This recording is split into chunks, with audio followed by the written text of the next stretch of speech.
Hey, what's up everybody? Welcome back to my channel, Finding Yourself Again, where we focus on hope, healing, and recovery from toxic narcissistic abuse. Ultimate goal is to establish self-love, healthy relationships, and ultimately find yourself. My name's Dontre. I'm a survivor of toxic abuse from a narcissist / borderline.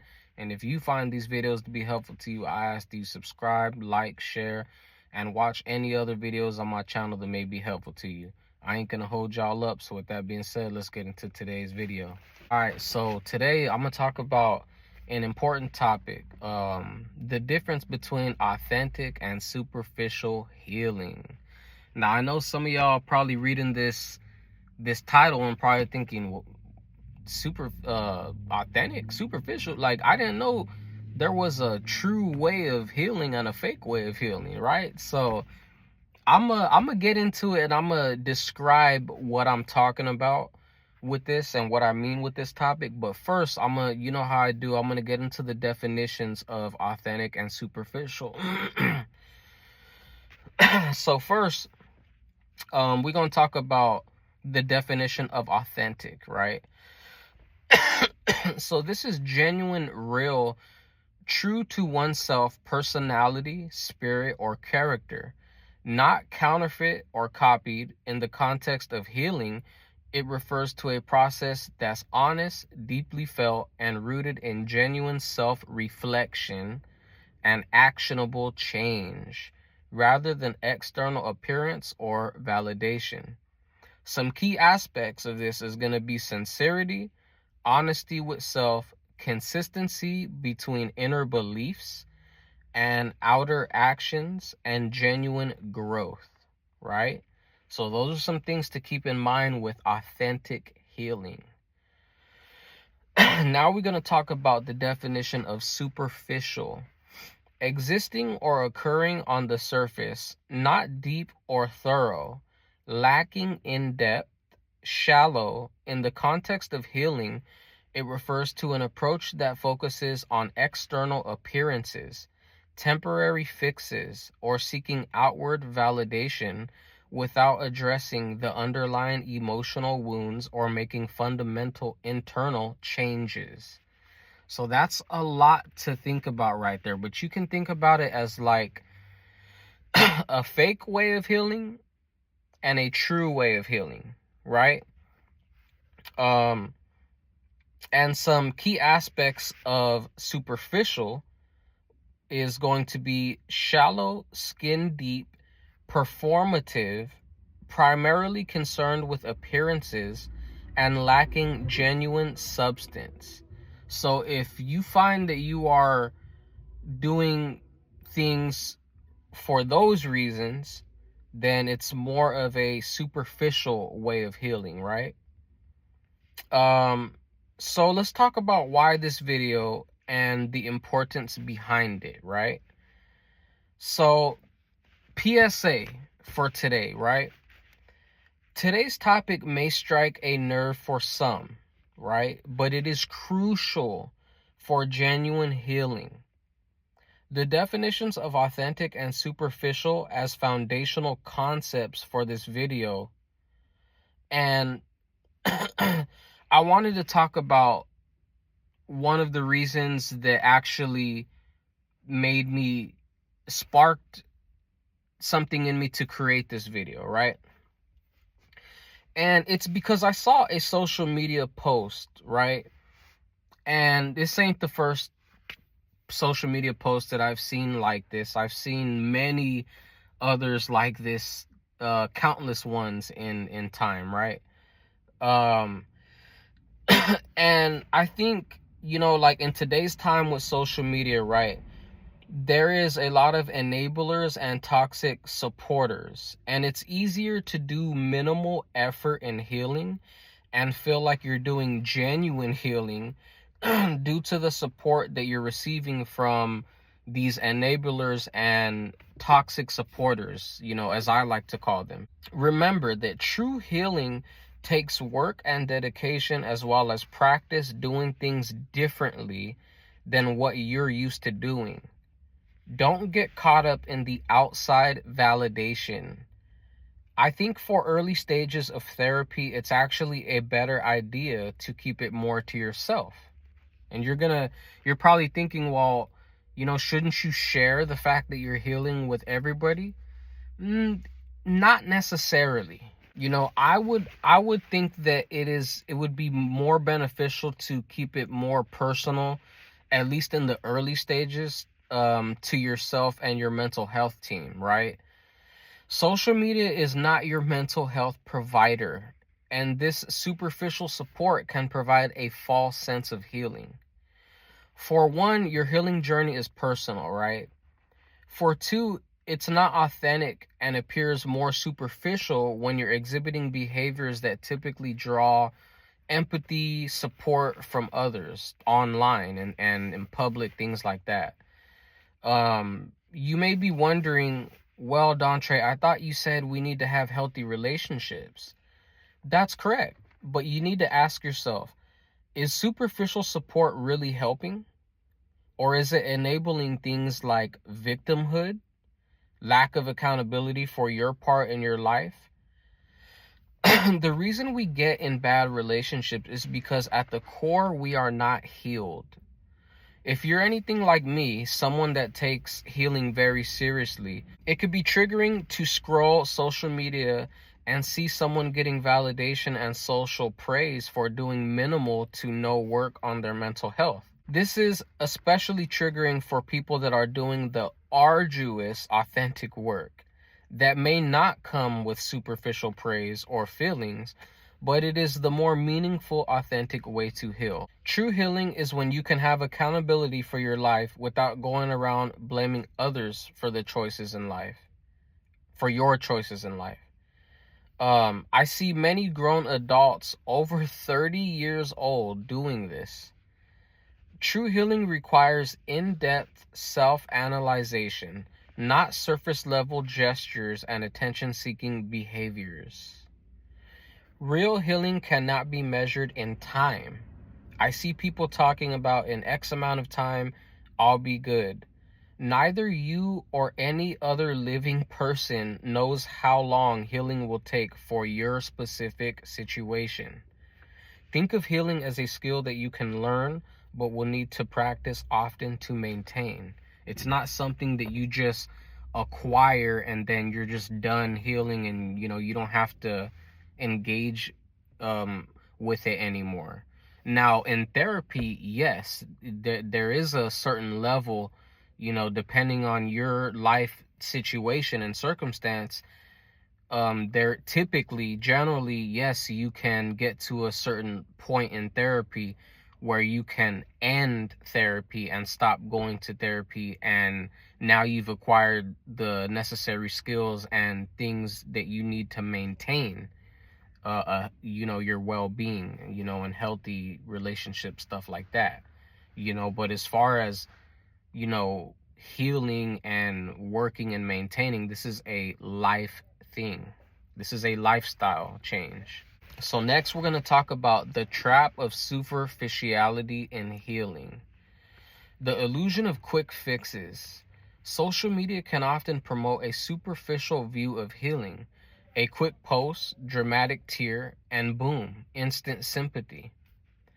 And keep in mind, likes don't heal. You can have as many likes as the world can give, but guess what?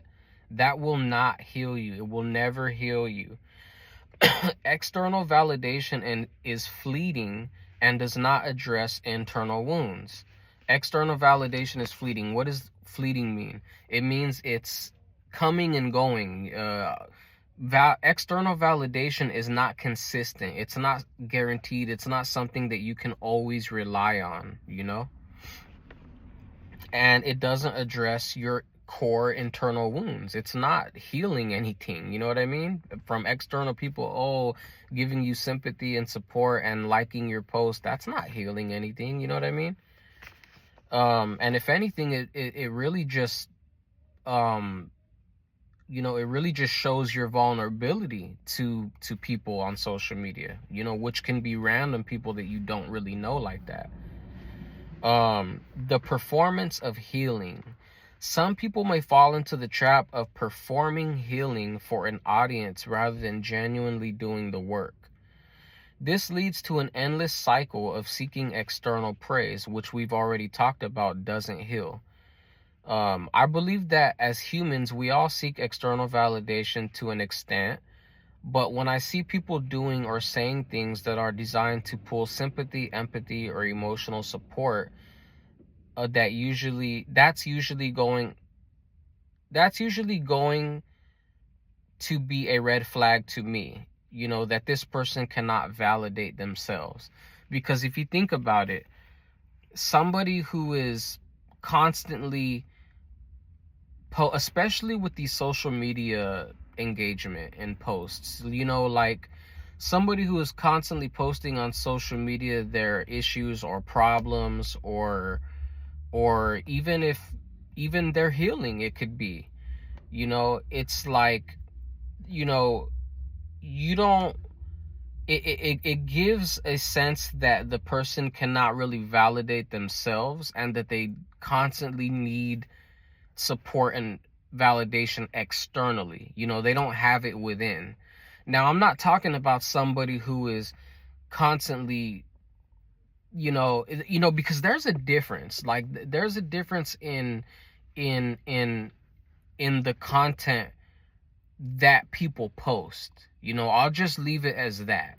There's a difference in the content that people post, and if you pay close attention, you can generally decipher between which people are really serious about healing, and which people are just doing it here and there, making posts every now and then for a like or some sympathy, right? So let's talk about why we seek superficial validation as humans. We do this because of the human need for connection and validation.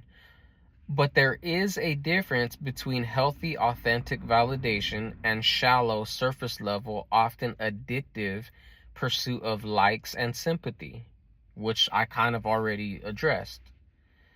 So next we're going to talk about is the uncomfortable truth: accountability for your part. So the victim narrative versus personal responsibility. Let's go. This is where we're going to hold you accountable, and we're gonna get into this. This is a core point for me, because I see a tendency in some people where they solely claim victimhood to everybody regarding the toxic relationship, but they fail to ever acknowledge their own contributions, choices, or patterns in the relationship, like enabling, not setting boundaries, ignoring red flags. And these people, they don't even mention their family dynamics, the toxic family dynamics that may have caused them to even get enmeshed in a toxic relationship, right? I mean, most people probably don't even know, but that's probably because they're not really doing the authentic work either, right? So, some things to think about right there. And it's important to know that it's not about blaming the victim, it's about empowering the self. So it's about acknowledging one's part. And it, like I said, it's not blaming the victim for being abused. Instead, it's about taking back personal power, identifying learned patterns, and understanding what you can control moving forward to break those cycles. It's about self-empowerment, not blame. That's what this video is intended to do. It's intended to empower you in a authentic way, not a superficial way that most people are comfortable and used to receiving, right? Next, we're going to talk about the dangers of enablers. So, well-meaning, or maybe not so well-meaning, friends and family can inadvertently enable a lack of accountability by always siding with the victim narrative without encouraging self-reflection or having complete information. And this prevents true growth, because instead of you actually growing and self-reflecting, you have a bunch of toxic enablers and toxic supporters that just support you and enable you, and it's like everything that you say is is golden, you know, and it doesn't ever allow you the ability to self-reflect, which is a necessary, needed component, you know, for authentic healing. So let's see. Authenticity requires honest self-assessment, which is what I was just talking about. True healing demands an honest look at ourselves, including our shadow selves and our contributions to dynamics, even if painful, right? So next, we're going to talk about the arduous, grueling, authentic path to healing. Healing is a journey, not destination. Remember that healing is continuous, requiring ongoing learning, skill building, and practice. I've talked about that, and I continue to talk about that. Consistency over intensity. Consistent, small, authentic efforts over the long haul yield far more results than dramatic but inconsistent performances. Let's see. Embracing the uncomfortable. Authentic healing means facing the uncomfortable truths, difficult emotions, and challenging memories. It's not always pretty or easy, but it's where real transformation happens. Remember, this is a real process. You know, this isn't just like something to, you know, this is serious. You know, healing is a serious topic. I take it very seriously, and it is going to be uncomfortable, but that's how you know that you're authentically healing. Building true resilience. Genuinely processing trauma, setting boundaries, and taking accountability builds lasting inner strength and resilience that superficial approaches never can. So, you know, building this true resilience, you know, it's going to take really actually authentically processing trauma, setting boundaries, and the most important one for many of you out there is going to be taking accountability for your part. That's like the most important one that I see most people not doing. All right, so last I'm going to talk about the value of internal validation. Your own internal validation and validation from qualified mental health professionals like therapists will always hold far more value than fleeting external praise. We talked about what fleeting meant. You know, it's inconsistent, basically. You know, so keep in mind your own internal validation and mental health professional validation are the only ones that you should really be concerned about. I don't make this video to like shame anybody that I think is fake healing or superficially healing. No, that's not what this video is about. This video is to teach you the authentic way to healing. That way you can take a look in your personal life and see, you know, and you can compare, like, hey, am I doing this the correct way?